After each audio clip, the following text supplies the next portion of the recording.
throwing down a perfumed gauntlet. Writing a book is, of course, a form of failure.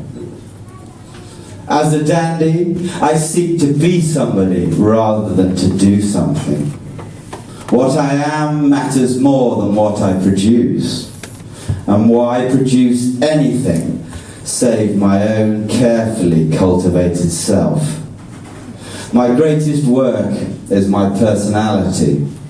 My life and my death are my art. But art itself is worthless. It is material, earthly, impermanent. No matter how great it is, it still pales beside the transcending majesty of nature or the simple beauty of my face. In the absence of further proof, my face alone convinces me of God's existence.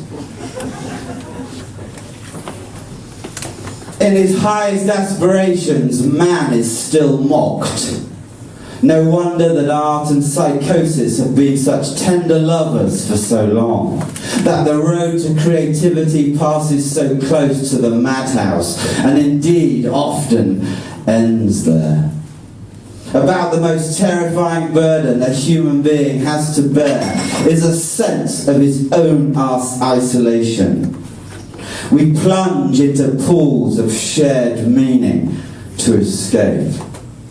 We take refuge in shared pastimes and customs and codes. We are all actors. We think we are safe when we hide in our roles. Look at the doctors, the accountants, the preachers, the plumbers, the poets and the playwrights. They think they are real people. But they are only face paint. And what happens when we stop feeling safe in our camouflage? What happens when we feel the chill winds of uncomfortable truth? How then do we find our place? A dandy discovers his own distinctive answer. He has looked at the world, as so many have seemed prepared to accept it, and decided that in all honesty, it's pretty humdrum.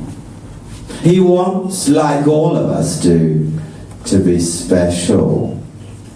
But he's prepared to throw down a perfumed gauntlet and fight. So he sets out to write his own rule book, to make up his own codes, to revel in the glory of his own individuality. The dandy makes explicit an urge that lies latent in everyone. In creating himself, he creates his own hero. He flouts isolation by flaunting his own lone self in its face. Though life means, darling, don't go, I'll say the opposite if you stay. Though life means one man alone with the darkness, in being a dandy I was never alone. Baudelaire, Rambo, Wilde, Byron, Tintin, Mark Bolan, Johnny Rotten, Quentin Crisp, Francis Bacon, the Dardaists, all dandies, wrote together like mountaineers heading for the summit of beauty. I unabashedly declare my adoration for all of them. They have been the beacons in my night. I looked into all their mirrors and saw myself. You can track me everywhere through their snow. I am a dandy. A dandy is a poet, but I do not create. God creates. I assemble. I am a professional plagiarist. I will steal from anyone and everyone and everywhere. Plagiarism is an art, the art of stealing from thieves. I'd put my hands in my pockets and find someone else's fingers and give them a friendly squeeze.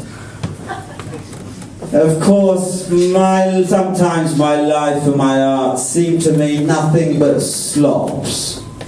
A thin gruel with undigested lumps of Baudelaire, Byron and Bolan. Of course, sometimes my art seems like nothing but mediocrity on stilts. Oh well. I shall stroke my mediocrity until it purrs, prod it till it springs yowling from my lap like crass vulgarity to stalk off round the world. Being a dandy is a condition rather than a profession. It is a defense against suffering and a celebration of life. It is not fashion, it is not wealth, it is not learning, it is not beauty. It is a shield and a sword and a crown, all pulled out of the dressing up box in the attic of the imagination.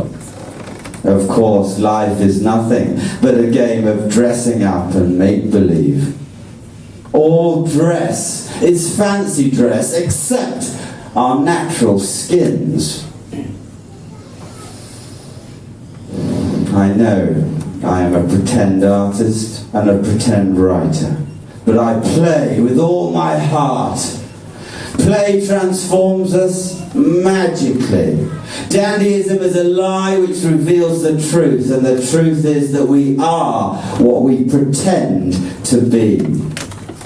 Dandyism is a modern form of stoicism. It is a religion whose only sacrament is suicide. And so, like a suicide, I open my veins. I am here to bathe you in my little world of melancholy. I am here to bleed for you. I may dress for Sebastian, but I undress for everybody else. If I had not had to live, I would never have had to let any of this out. Now, writing this book, my only terror is the terror of being understood. Thank you. Woo!